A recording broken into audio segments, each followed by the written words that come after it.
నమస్తే welcome to Leo news. July 8న YS Rajasekhar Reddy జయంతి సందర్భంగా విజయవాడలో భారీ బహిరంగ సభనైతే వైఎస్ షర్మిల ఏర్పాటు చేశారు. ఈ నేపథ్యంలో జాతీయ స్థాయి నాయకులందరినీ కూడా కార్యక్రమానికి ఆవిడ ఇన్వైట్ చేస్తున్నారు. మరి ఆ జయంతి రోజున ఇడుపులపాయలో మరి కార్యక్రమాలు ఉండబోతున్నాయి. ఆ కార్యక్రమానికి ఇప్పటి వరకు ఉప్పు నిప్పుగా ఉన్నటువంటి జగన్ షర్మిల ఒకటవ్వబోతున్నారు. అక్కడ విజయమ్మ వాళ్ళిద్దరిని ఒకటి చేయబోతుంది అని వార్తలు అయితే వస్తున్నాయి. మరి అందరూ అనుకుంటున్నట్టుగానే వాళ్ళిద్దరూ ఒకటి అవ్వబోతున్నారా, ఏం జరగబోతుంది, ఈ విషయాలన్నీ కూడా తెలుసుకునే ప్రయత్నం చేద్దాం. మనతో ఉన్నారు సీనియర్ పొలిటికల్ జర్నలిస్ట్ డివి శ్రీనివాస్ గారు. నమస్కారం సార్. నమస్తే సార్, రాజశేఖర్ రెడ్డి జయంతి జూలై 8న ఉన్న నేపథ్యంలో మరి భారీ బహిరంగ సభ ఉంటుంది అంటున్నారు. అలాగే ఇప్పటి వరకు కూడా ఏ కార్యక్రమం అయినా కూడా వాళ్ళు ఇడుపులపాయలో చేసుకోవడం మనం చూసాం. కొన్ని సందర్భాల్లో మొన్న మధ్య వరకు వాళ్ళిద్దరు కలిసి రావడం జరిగింది. ఆ తర్వాత వాళ్ళిద్దరు విడిపోయాక విడివిడిగా వచ్చి ప్రార్థనలు చేసుకోవడం కూడా జరిగింది. మరి ఈసారి ఇడుపులపాయలో ఎలాంటి పరిస్థితిని మనం చూడబోతున్నాం? మరి ఇద్దరు అక్కడ ఒకటి అవుతారా? అందరూ అనుకుంటున్నట్టు విజయమ్మ గారు మరి వాళ్ళిద్దరిని ఒకటి చేస్తారా? అసలు ఏం జరగబోతుంది అంటారు? ఎక్కడ పోగొట్టుకోవాలో అక్కడ ఎతకాలి. ఇప్పుడు నీ ఉంగరం ఈ గదిలో పోగొట్టుకున్నావు, వేరే గదిలో ఎతికితే దొరుకుద్దా? ఈ గదిలోనే ఎతికితే దొరుకుద్దు. జగన్మోహన్ రెడ్డి కూడా ఆయన పరపతి పోగొట్టుకున్నాడు, ఆయన క్రెడిబిలిటీ పోగొట్టుకున్నాడు, ప్రజల్లో విశ్వసనీయతని కోల్పోయాడు. ఎక్కడ పోగొట్టుకున్నాడు? కుటుంబంలో పోగొట్టుకున్నాడు. ఎక్కడ పోగొట్టుకున్నాడు? తల్లి చెల్లెళ్ళ దగ్గర పోగొట్టుకున్నాడు. ఎత్తుక్కోవాల్సింది అక్కడే. అక్కడ ఎతికితే దొరుకుద్ది ఆయన క్రెడిబిలిటీ. అందుకని ఇప్పుడు జగన్మోహన్ రెడ్డి ఎక్కడ పోగొట్టుకున్నాడో తన క్రెడిబిలిటీ అక్కడ ఎత్తుక్కునే పనిలో పడ్డాడు. దానికి ఇది కలిసి వచ్చింది. వాళ్ళ నాన్న జయంతి 4 రోజుల్లో అక్కడ ఇడుపులపాయ ఘాట్లో. మరి ఇద్దరు వేరువేరుగా చేస్తారా, ఇద్దరు ఒకే వేదిక మీద ఎదురవుతారా? మనం చూసాం. ఎప్పుడు కలిశారు వీళ్ళిద్దరు? ఈ మధ్యకాలంలో మేనల్లుడి నిశ్చితార్థానికి వెళ్ళినట్టున్నాడు జగన్మోహన్ రెడ్డి. షర్మిల కొడుకు రాజారెడ్డి నిశ్చితార్థానికి వెళ్ళి ముళ్ళ మీద ఉన్నట్టుగా ఉండి, అది కూడా ఎడముఖం పెడముఖంగానే ఇంట్రెస్ట్ లేనట్టుగా వెళ్ళారు మొగుడు పెళ్ళాం భారతి జగన్. ఇంట్రెస్ట్ లేకుండానే వాళ్ళు కూడా ఇన్వైట్ చేసినట్టుగా మనకు కనపడింది. నువ్వు చూసుంటావు ఆ వీడియో కూడా. ఏది ఫోటోలు దిగడానికి రమ్మన్నా కూడా వాళ్ళు ఏదో నామోషి పట్టడం, అనిల్ పక్కకు వచ్చి నుంచోకుండా బ్రదర్ అనిల్, విజయం ఏదో కొంచెం తీసుకురావటం మనం చూసాం. దానికి ముందు ఎప్పుడు గెలిచారు? అన్నా చెల్లి శుభలేఖ ఇవ్వటానికి వెళ్ళినట్టుంది తాడేపల్లి ప్యాలెస్కి. జగన్మోహన్ రెడ్డికి సీఎంఓకి ఫోన్ చేస్తే ఎందుకు అబ్బానో ఏదో అన్నాడని. ఇప్పుడు ఆమె వచ్చి నాకు కార్డు ఇస్తే బీజేపీ వాళ్ళ కోపం వస్తుందేమో, ఇప్పుడు ఎందుకు అబ్బా అన్నట్టుగా అంటే వాడు తీసుకోకపోతే గడప మీద పెట్టి వెళ్తానో ఏదో అన్నట్టుంది. మరి అది నామోషి అనుకున్నారో ఏమో. మొత్తానికి ఆమె వచ్చింది, తీసుకున్నాడు, అది కూడా ముళ్ళ మీద ఉన్నట్టుగానే వెళ్ళిపోయింది షర్మిల. అదొక కలయిక. అసలు వీళ్ళిద్దరూ గత 4-5 ఏళ్ళుగా మనం చూస్తున్నది ఆ జయంతి వర్ధంతుల్లో కూడా ఎదురుపడలేదు. ఏది అన్న సీఎంగా పొద్దున వస్తే చెల్లేమో సాయంత్రం వచ్చింది. లేదు, చెల్లి అసలు పంతానికి ముందు వచ్చింది అనుకో పొద్దున్నే. అన్న మార్చుకుని షెడ్యూల్ సీఎం గారు ఏం చేశాడు? జగన్మోహన్ రెడ్డి సాయంత్రం వెళ్ళాడు ఇడుపులపాయ ఘాట్. ఇట్లా రాజశేఖర్ రెడ్డి కొడుకు కూతురు ఎడముఖం పెడముఖం. ఏది నువ్వు అన్నావు నిప్పు ఉప్పుగా ఉన్నది. ఇట్లా అసలు మన యుద్ధం జరిగింది. ఏది మామూలు యుద్ధం జరగలేదు, అన్నా చెల్లెళ్ళ యుద్ధం మనం చూసాం. యుద్ధంలో ఇద్దరు గాయపడ్డారు, క్షతగాత్రులయ్యారు, ఊండెడ్, తీవ్రంగా గాయపడ్డారు కదా. ఏది మొన్న జరిగిన రాజకీయ యుద్ధంలో జగన్మోహన్ రెడ్డి మరి 140 గాయాలయ్యాయి, నిలువెల్లా రక్తం ఓడాడు.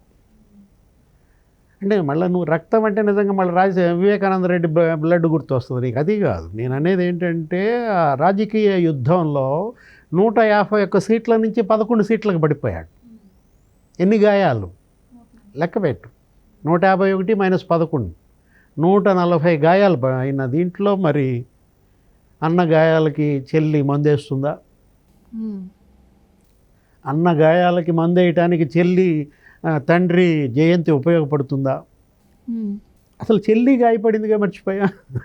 చెల్లి ఏమన్నా సుఖంగా ఉందా అంటే ఆమె కూడా ఆరోగ్యంగా ఏమి లేదు కదా. చెల్లి నిలువెల్లా గాయాలే, తను కూడా పాపం. ఏంటి అన్న చేసిన గాయాలు. ఇప్పుడు చెల్లికి గాయాలు జనం గాయాలు కాదు, అన్నయ్య ఆమెను గాయపరిచిన ఉదంతాలు. పవన్ కళ్యాణ్ ఏదో మీటింగ్లో కూడా చెప్పినట్టున్నాడు, చెల్లిని గోడకేసి కొట్టాడు అన్న అని చెప్పి.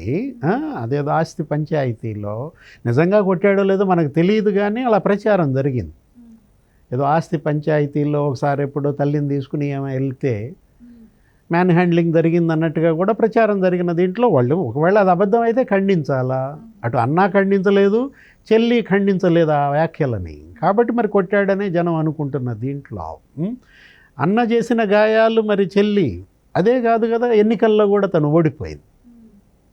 కడప ఎంపీగా కంటెస్ట్ చేసిన షర్మిల మరి ఓడిపోయిందనమాట. ఆమె పార్టీ ఎంత 3% ఓటే వచ్చింది, కాంగ్రెస్ పార్టీ కూడా. తను గాయపడింది కదా.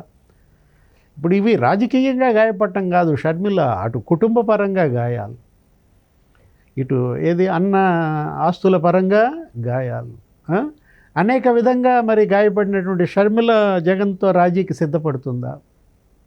ఒక చెల్లి సరే, ఇంకో చెల్లి ఉంది, ఎవరు? సునీత. సునీతతో మరి రాజీ సాధ్యమేనా? సునీత అసలు సుతరాము అంటుంది.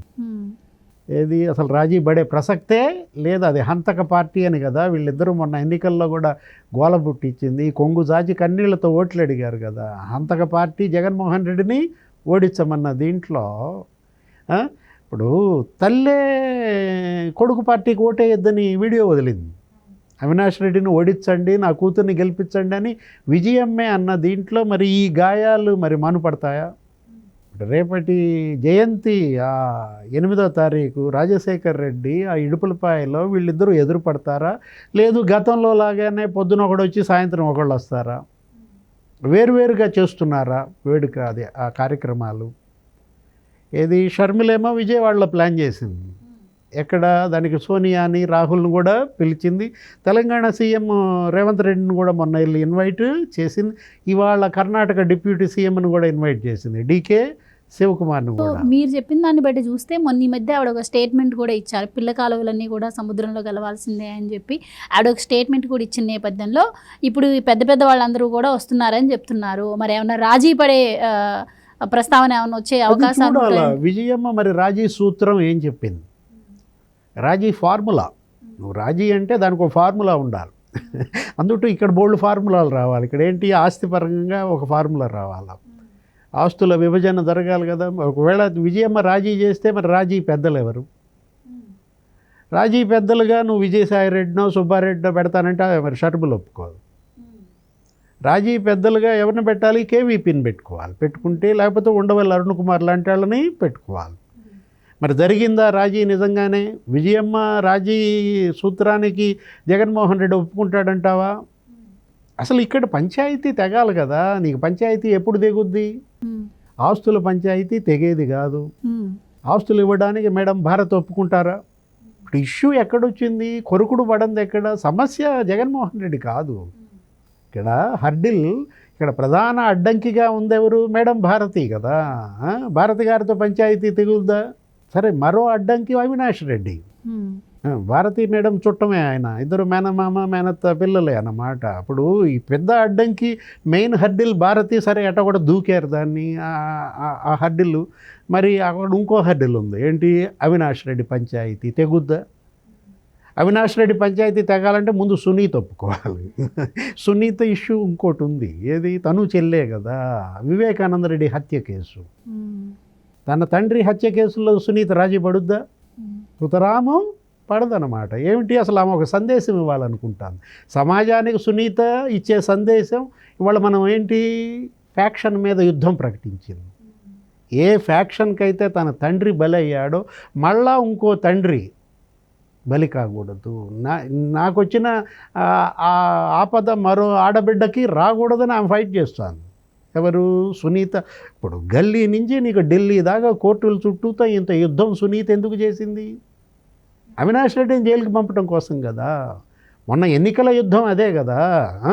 అంతకుడికి ఓట్లు వేయొద్దని వాళ్ళు పిలిపించిన దాంట్లో సౌభాగ్యమ్మ, సునీత, షర్మిల, విజయమ్మ వీళ్ళందరూ కూడా వైసీపీ పతనాన్ని కోరుకున్నారు, ముఖ్యమంత్రి దిగిపోవాలని కోరుకున్నారు. ఊడింది వాళ్ళు అనుకున్నట్టే. వాళ్ళు అసలు గెలిచారు నిజంగా చెప్పాలంటే. ఇప్పుడు షర్మిల ఓడినట్టు కాదు, సునీత ఓడినట్టు కాదు కదా, వాళ్ళ పంతం నెరవేరింది కదా. ఏమని? జగన్మోహన్ రెడ్డిని ముఖ్యమంత్రి కుర్చీ నుంచి దించేయాలనుకున్నారు, దించేశారు. వాళ్ళ పంతం నెరవేరింది కాబట్టి మరి మీరు కొంచెం తగ్గండి అమ్మాయి, కొంచెం మరి వాడు కూడా మరి చూడాలి కదా, వాడి విషయం కూడా మీరు పట్టించుకోవాలి కదా అని మరి తల్లి ఏమన్నా రాజీ చేస్తోందా? ఇప్పుడు ఇక్కడ ఇష్యూ వాళ్ళు నష్టపోయింది అనేక రకాలుగా నష్టపోయారు. షర్మిలకు జరిగిన నష్టం అంతా ఇంత కాదు. షర్మిలకి రాజకీయ నష్టం వేరు. ఏది ఆమెకు రాజకీయ అవకాశాలు అటు తెలంగాణలో ఎత్తుక్కోవాలని పోయింది, అక్కడ దెబ్బతింది, అక్కడ పార్టీ పెట్టి. ఇక్కడ మళ్ళా కాంగ్రెస్లోకి వచ్చింది, ఇక్కడ కూడా దెబ్బతింది కదా. ఇక్కడ 3% ఓటే వచ్చింది, తను ఓడిపోయింది కడప పార్లమెంటుకి. తల్లి మరి ఆమెకి సపోర్ట్గా నిలబడ్డా కూడా అటు రాజకీయ నష్టం. ఆస్తి నష్టం, ఆస్తులు మరి కోల్పోయిన పరిస్థితుల్లో, అప్పుల పాలైన పరిస్థితుల్లో కుటుంబ నష్టం, అన్ని రకాల నష్టాలు షర్మిల పొందిన దాంట్లో సునీతకు జరిగిన నష్టం నీకు తెలుసు. తండ్రినే కోల్పోయింది కదా, పెద్ద దిక్కునే కోల్పోయిన సునీత ఆ నష్టాన్ని ఎవరు భర్తీ చేయగలరు? ఇప్పుడు జగన్కి జరిగిన నష్టం ఒకటేనమ్మా. ఏం జరిగింది జగన్కి నష్టం?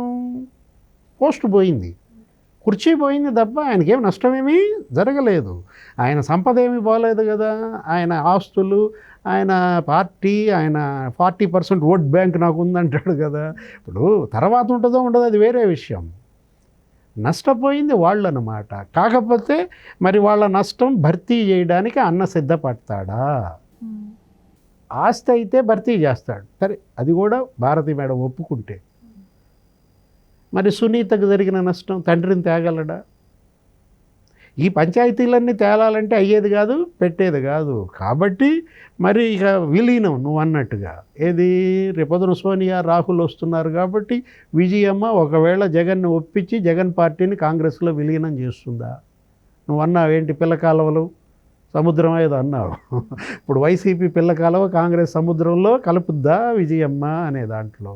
ఒకవేళ కలిపిందనుకో, ఒకవేళ కలపడానికి జగన్ సిద్ధమయ్యాడనుకో, మోడీ షా వాళ్ళు కన్నెర్ర చేస్తే జైలుకి వెళ్ళాలా?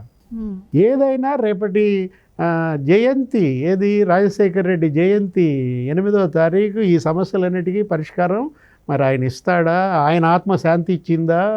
ఆయన తమ్ముడు ఆత్మ కూడా పక్కన ఉంది, ఎవరు వివేకానంద రెడ్డి ఆత్మ శాంతి ఇచ్చిందా? ఆ అన్నదమ్ముల ఆత్మ శాంతిని బట్టి జగన్కి శాంతి. ఓం శాంతి. Thank you so much.